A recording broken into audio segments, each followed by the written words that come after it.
Wind howled and snow whipped by. Icy pricks seemed to find ways through cloaks and under scarves. Boots were sodden, and the trek was nearing its end. The city gleamed in the evening. Firelight spilled from houses. Scents of stews stuffed the streets. The snows had everyone locked away inside. Carl stumbled up to the nearest building, far from the clustered city below by the river. His body hurt with every slight touch of wind or tromp of boot. His side was the worst part. The old injury may never heal right. He pounded on the door. "Coming!" came a voice from within. A rough-looking man with dirt on his face opened the door. His blonde beard and hair was all a gnarled mess. "Dear God, come inside, he said. The man practically dragged Carl inside. Terran, like the ox he was, trudged in behind him. Nora followed, practically bouncing. They all wore heavy cloaks, thick coats, caps, scarves, and gloves. Their boots were soaked. "My missy got a stew going on the fire," said the man. "Gloria, we have guests."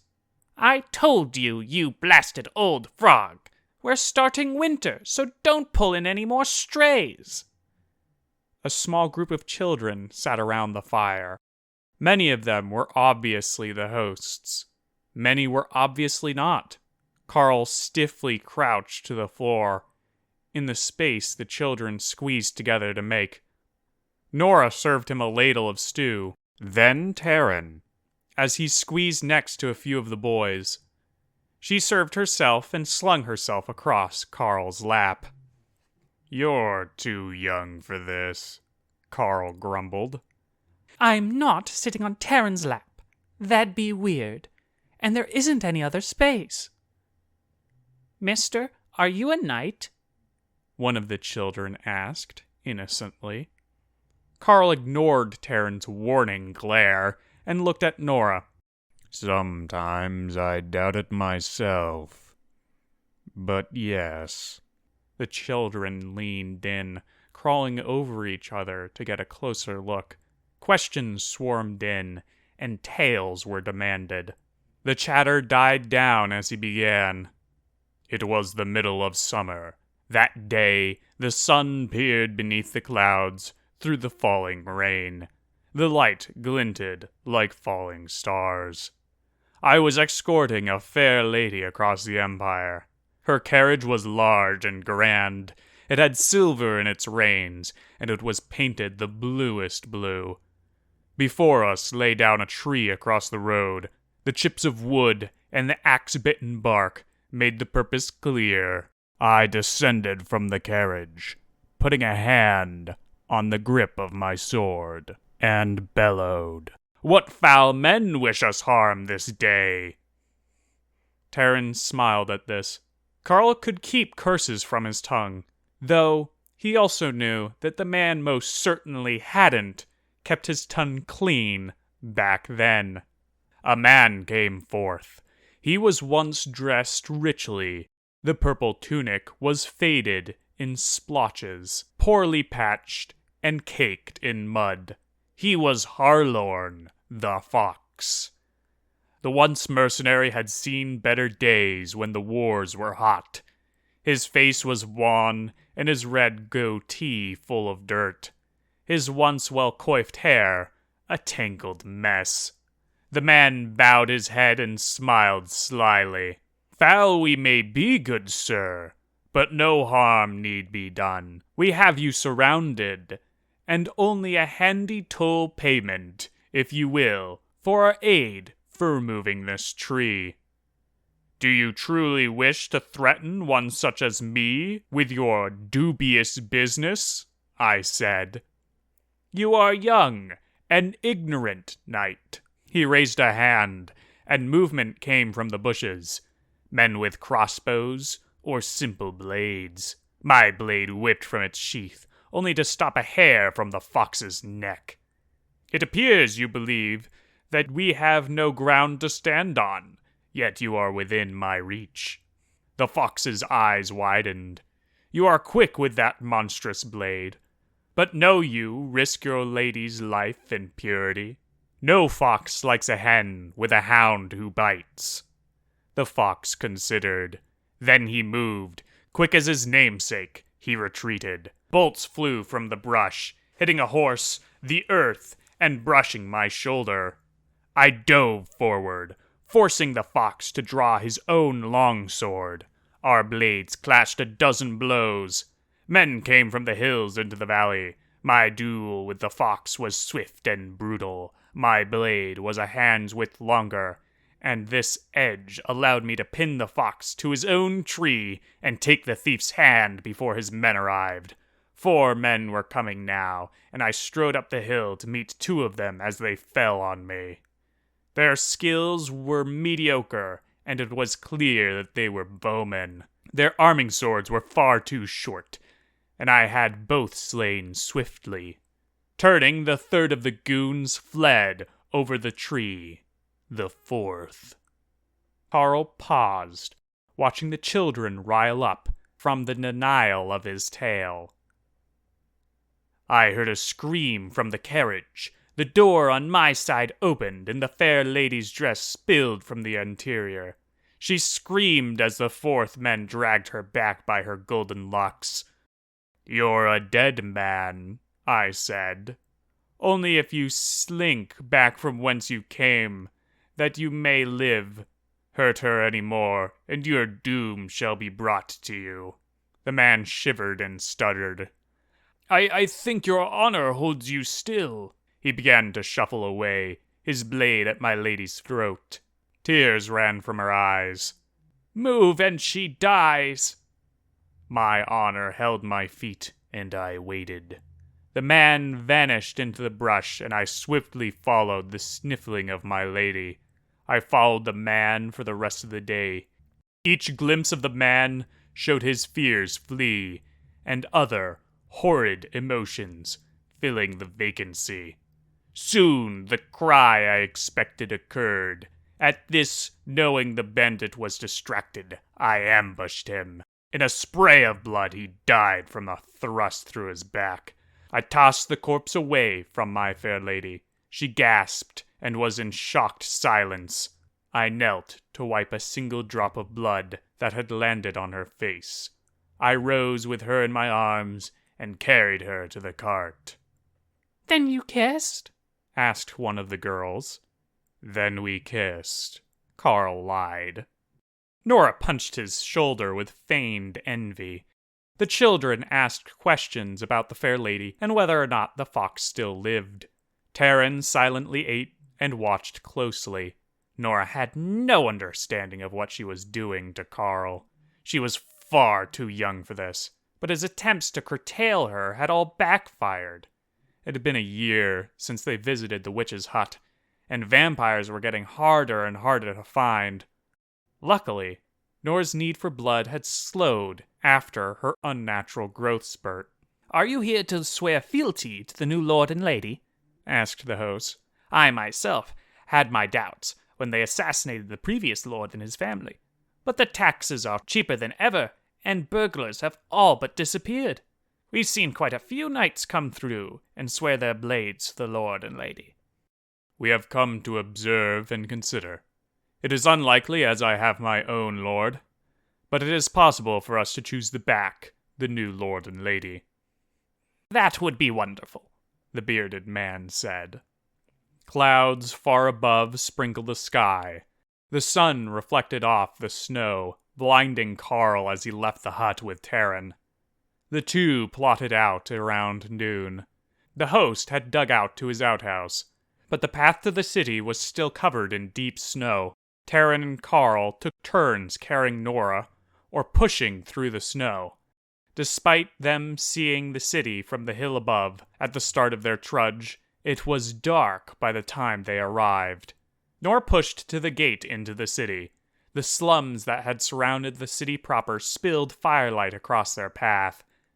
A man propped a shutter open on the gatehouse. He called down, "Hail, strangers! Welcome to Crossford." "You let men into your city at night?" asked Carl. "Of course. Our lord and lady expect people to come at night. We have an open invite to many only seen in poor light." "Thank you," Carl called up. He then turned to Nora and Taryn. "This may be bigger than we thought. Our reports didn't cover any additional loyal knights, and there may be more than 2 vampires here. I'll send a hawk when we have more information." The inn was old and creaky. The rooms were empty, and the owner ecstatic. The man looked twice the age of the building, and the building looked like it was built before the Vikings died off. Yet it still had been well kept. It was dusted, furnished acceptably, and the roof was new. The ancient man who owned the place chattered excitedly. Apparently guests in winter were rare, and the inn was empty. Carl thanked the man as they acquired one of the 10-person rooms all to themselves. "Nora will have to go to the castle, perhaps in 1 or 2 days," said Carl. "Why?" asked Taryn. "The guard said so himself. They're looking for vampires to swear to them. They'll let Nora in, and she can scout them out, observe them for a few days to a week." "Yes, sir," Nora cheered. "Why wait? I could go now." Taryn shifted uncomfortably at the idea, but raised no complaint. "No, you look desperate. Best to wait at least a day." "Fine," Nora sighed. The next night, Nora set off. Taryn and Carl rested after a day of getting a feel for the new lords from their people. They were surprisingly well liked, though their cruelty to the guilty was seen as disturbing. That night, when they had told Nora all they had learned, Nora decided to set off for the castle. In the moonlight, Nora could see as well as day, though colors were lost to her. At midnight she came, up the winding road to the down drawbridge. It was a mighty castle with fresh whitewash, looming towers, imposing gatehouses, and a grand keep. From the battlements flew a banner of green with a golden loom. The guard took a look at her and let her pass without comment. Within the courtyard was several snow-covered trees.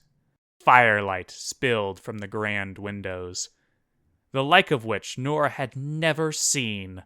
Always on the outskirts of civilization were they, chasing that which lurked beyond the firelight. Within were rooms painted with murals of fantastic color and rugs of warm reds, oranges, and yellows.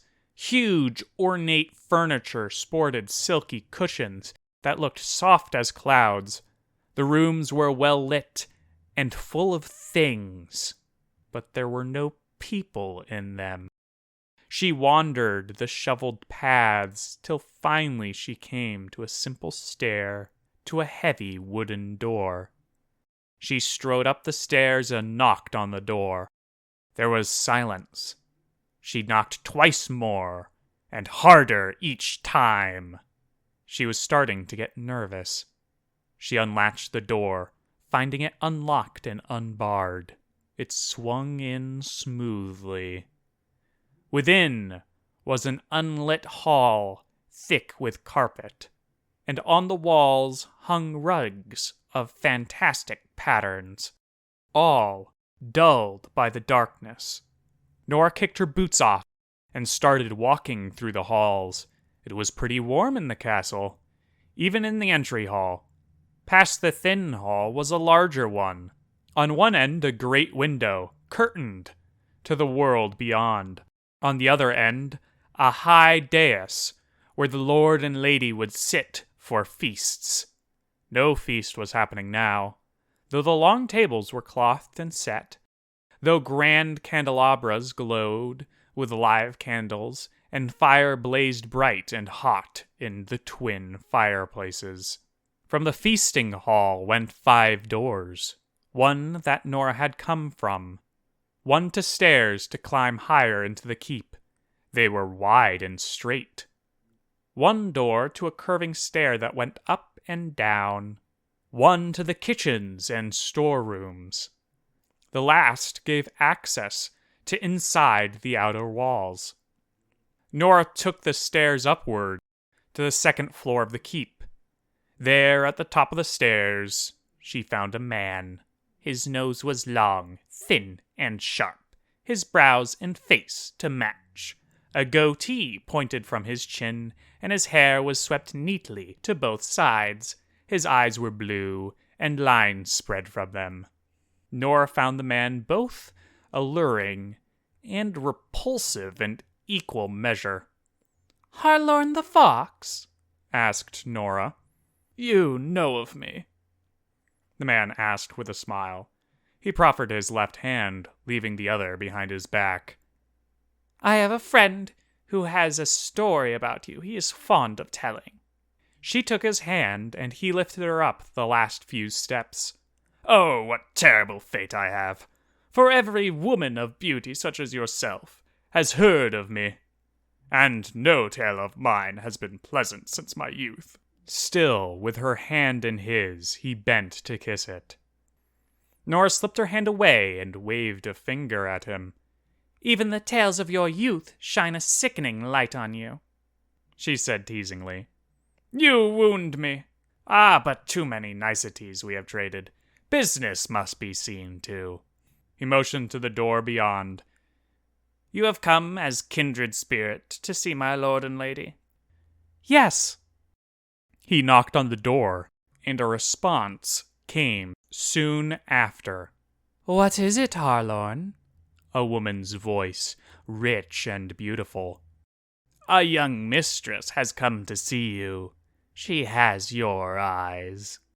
"See her in," said a man's voice with assured power. The room beyond was a living room. A table stood with chairs enough for 10. A fire blazed in the fireplace near its head. 2 large overpillowed chairs sat before the fire. There was a shelf on the other end with games, and a hall that stretched to the far side of the keep with a dozen doors. At the table was a man and woman. Both were modestly dressed in rich colors. Each had on a dazzling ring of gold next to a dull bronze one, and the lady wore a single silver necklace. "Oh, my!" said the woman, whose belly swelled with child. Golden locks curled to frame her heart-shaped face and gleaming red eyes. "I had never dreamed of another young woman coming to our court. I am Lady Laura Dreamloom, and this is my husband, Lord Dolph Dreambloom." She proffered her hand to shake. "A pleasure," the man said, as he pulled Laura back into her seat. "I'm Nora," said Nora, "and the pleasure is mine, my lord and lady." And Taryn claimed all of Sir Carl's courtesy lessons went over her head. She thought this, as she forgot to curtsy. Luckily, the Dreamlooms were no true nobility, and knew less than she. "I was beginning to worry that no one would come," said Lady Laura. "We'll have to talk about the laws surrounding your vampirism, but first a tale. Though I would understand your reluctance in the telling, I must know just how you got your vampirism," asked the man. It was the ancient Viking named Tyrs. He slaughtered my family, broke me, gave me an offer I thought I couldn't refuse." "An ancient Viking? We too met such a vile creature," Laura began. "He slew our parents and siblings. When we attacked him, he broke us too and gave us his blood. We were thrown into a feeding frenzy, only to find that we only had each other to feed on. We tried to devour one another, only to find that we only succeeded in trading blood. Slowly the frenzy died down, but the hunger didn't. We regained control of ourselves and discussed what to do. We found a villain most foul to eat, a murderer and rapist, said the man. Then we decided we needed more strength to end the villainy of Tears. A castle and knights we needed. So we came here. The previous lord was fat on taxes, while his people starved. Bandits roamed his countryside, and thieves infested this city. He had forfeited his right to rule when he broke the people with taxes that were never used to fight the villains that plagued them.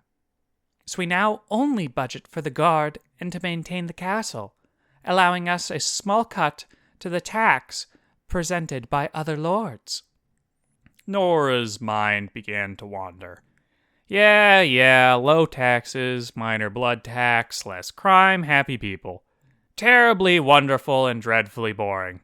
So Nora started her favorite pastime, thinking about Carl. Who is he? Asked the woman. His name is Sir Carl of House Wallow. Nora sighed. The vampire hunter?